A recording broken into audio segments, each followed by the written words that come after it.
Hi, I'm Roger Montgomery from the Montgomery Fund, and welcome to this week's video insight. Pockets of irrational exuberance exist all around the world, in the stock market, the bond market, in art, collectible cars and so forth. And often, multiples of previous prices or comparisons with previous prices are used to determine whether markets are expensive or cheap. The other method, and very popular method in the stock market, is to use the PE ratio. When PEs are high, the market must be expensive, and when PEs are low, it must be cheap.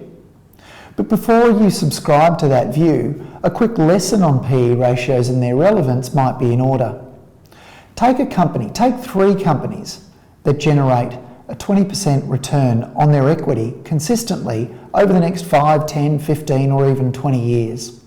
Assume they don't raise any new capital and assume these three companies don't borrow any money. The only difference between these three companies is the proportion of their earnings that they pay out to their shareholders every year. Now also suppose that you can buy shares in these businesses on a price-earnings ratio of 10, and we'll make the assumption that in 5, 10, 15 or 20 years in the future, you'll also sell these shares at 10 times their earnings at that date. Using these assumptions, we can quickly calculate a return. For the company that retains all of its profits and compounds those profits at 20%, if you buy the shares on a PE of 10 and sell them on a PE of 10, your return will be equivalent to the return on equity of the company. In that case, your return will also be 20%. Take a company, the second one, that pays out half of its earnings as a dividend.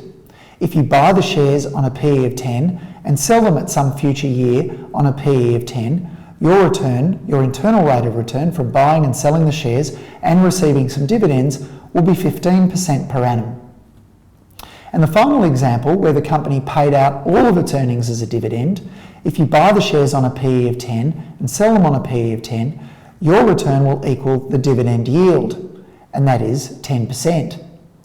So we have three examples, every company on the same PE ratio, every company earning the same return on equity. And yet your returns are very different for each company. One generated 20% per annum, the other generated 10% per annum, and the third one generated 15% per annum. Which one was the cheaper company? Well, the cheapest one to buy, of course, was the one that generated the highest return. The cheapest company to buy was the company that generated a 20% per annum return. The PE ratio for all three, though, was the same, 10 times. So what did the PE ratio tell you about which was the cheapest company? Nothing. When I look down the portfolio of stocks in the Montgomery Fund and the Montgomery Private Fund, I find that our valuations imply different PE ratios. For SEEK, for example, the implied PE ratio is about 29 times for fair value. For other companies like ANZ, it's about 14 times. So PE ratios aren't relevant to determining intrinsic value. There is a role, however, for the PE ratio, and that's extremes. I'd like you to go away and look at a company called Potbelly listed in the United States and another company called Noodle & Co. Noodle & Co trades on a PE of 51 times and Potbelly trades on a PE ratio, depending on your earnings estimate, of between 81 times and 101 times.